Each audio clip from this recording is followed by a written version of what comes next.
Buenos días, soy Víctor Navarro, soy médico psiquiatra del Hospital Clínico de Barcelona. El objetivo de este vídeo es explicar qué es el trastorno de ansiedad generalizada. El trastorno de ansiedad generalizada, en medicina y psicología, lo definimos como la presencia de unos niveles de miedo, de ansiedad, muy superiores a los que parecen lógicos en base a la situación y a la forma de ser que tiene ese individuo. Con un hecho muy importante, y es que el propio individuo es consciente de que no es lógico su estado. Es decir, el propio individuo no sabe atribuir su estado a hechos, a cosas que le están sucediendo en la vida. El paciente es el primero que está sorprendido de repente tener esos síntomas. Esos síntomas son esencialmente mucho miedo, mucha sensación de tensión frente a no sabe qué el paciente. El paciente tiene la sensación como de que parece que puedan pasar cosas negativas de forma brusca. No sabe cuáles, no sabe definirlas, es todo en general. Y por tanto lo que describe es una sensación de alarma permanente, de hipervigilancia permanente. Junto a ese estado de por sí desagradable, casi siempre el paciente explica que de forma más o menos mantenida o con mucha frecuencia a lo largo del día tiene síntomas físicos de ansiedad, sean palpitaciones, sea sensación de diarrea, sea sensación de ahogo, sea algo de temblor, sea algo de sudoración. Todo eso junto hace que con mucha frecuencia el paciente, si está haciendo algo en una situación de no gran confort para él, pueda tener que dejar de hacerlo, tenga que huir de la situación por esa sensación de alarma que pueda estar creciendo en ese momento. Hay veces que ya ni siquiera el paciente llega a hacer algo, sino que frente a esa sensación de alarma permanente más síntomas físicos muy desagradables, es posible que ya incluso deje de hacer cosas, que no llegue, que las evite. No solo que las deje una vez que las está haciendo, sino que las evite. Insisto, el paciente te dice que no sé qué va a pasar, no sé si va a salir mal esto, lo otro, no sé. Es una sensación que me sale de aquí, un pensamiento que me sale de aquí, de alarma, de miedo a no sé qué, un miedo indefinido. Uno podría interpretar que si una persona tiene una sensación de miedo mantenida, es que por su forma de ser es una persona muy asustadiza, muy ansiosa, que se agobia con todo. Pues no.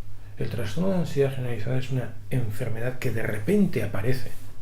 Habitualmente, podríamos decir que lo más frecuente es entre los 25, 35 años de edad, quizá entre los 20 y los 40 podríamos decir que se inicia, en personas que puede ser que fueran previamente ansiosas o en personas que previamente podían no ser nada ansiosas. Por lo tanto, no podemos decir que la personalidad ansiosa tenga que estar siempre presente para alguien padecer esta enfermedad. De la misma manera, no podemos decir que una persona tiene que haber estado muy estresada previamente, en los meses previos, a padecer esta enfermedad. No es correcto. Quizás sería correcto decir que es algo más fácil llegar a padecer un trastorno de ansiedad generalizada si uno es ansioso o si uno ha estado estresado últimamente, pero no sería correcto decir que tiene que cumplirse esta premisa. No. Puede ser uno claramente un individuo tranquilo y sin estar especialmente estresado y de repente empezar a tener esta enfermedad. ¿Cuál es el tratamiento del trastorno de ansiedad generalizada? Hay que conocer que tanto el tratamiento psicológico como el tratamiento farmacológico es útil. Conocer ventajas e inconvenientes de uno y de otro. Yo diría que el tratamiento psicológico tiene un aspecto muy importante en esta enfermedad.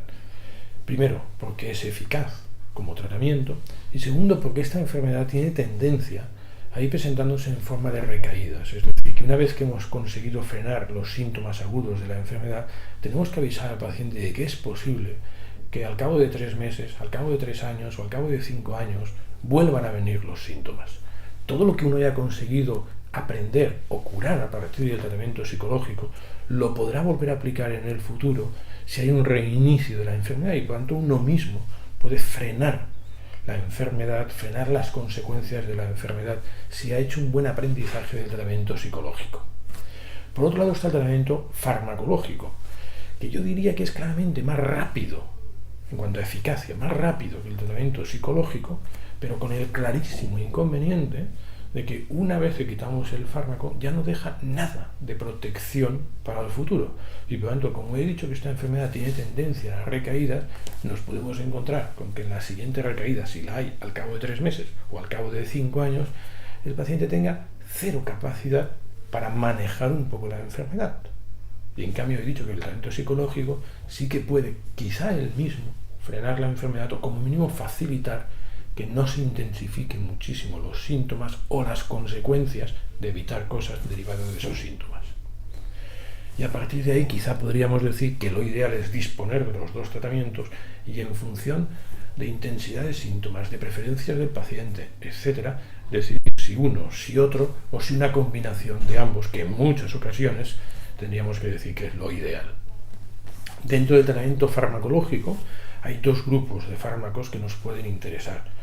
Uno es el grupo de lo que llamamos benzodiazepinas, que nos sirven para de forma inmediata, rapidísima, disminuir los síntomas muy físicos, corporales de la ansiedad. Y luego tenemos fármacos que formarían parte del grupo de lo que se llama antidepresivos, y es que hay varios antidepresivos que, no de forma brusca, sino en escasas semanas, pueden hacer que esa sensación de tensión, de miedo difuso, se vaya reduciendo.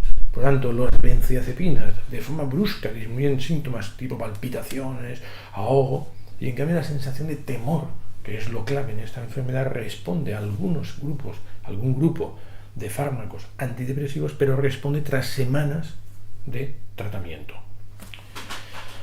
Para finalizar este vídeo quería comentar que no es lo mismo el trastorno de ansiedad generalizada que el ser un neurótico.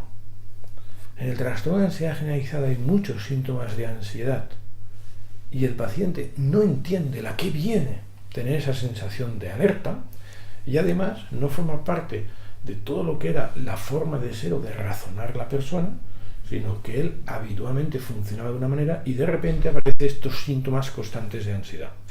En el neuroticismo lo que hay que decir es que es, digamos, una forma de ser del individuo y por lo tanto de siempre ha funcionado de esta manera, y el neuroticismo consiste en, frente a cosas que nos pasan a nuestro alrededor, ponerle un componente emocional de ansiedad, de preocupación, de sobrepreocupación por las cosas, que hace que al final tengas ansiedad más alta, pero teniendo como paciente, como neurótico, la sensación de que está justificado que yo esté así, porque realmente creo que esto es importante, esto es importante, esto es importante, esto es importante, y por lo tanto el individuo no está tan sorprendido de su estado, primero porque siempre ha sido así, forma parte de su forma de ser, y segundo porque realmente considera que hay hechos relevantes que justifican, que motivan, que permiten entender su descontrol de ansiedad.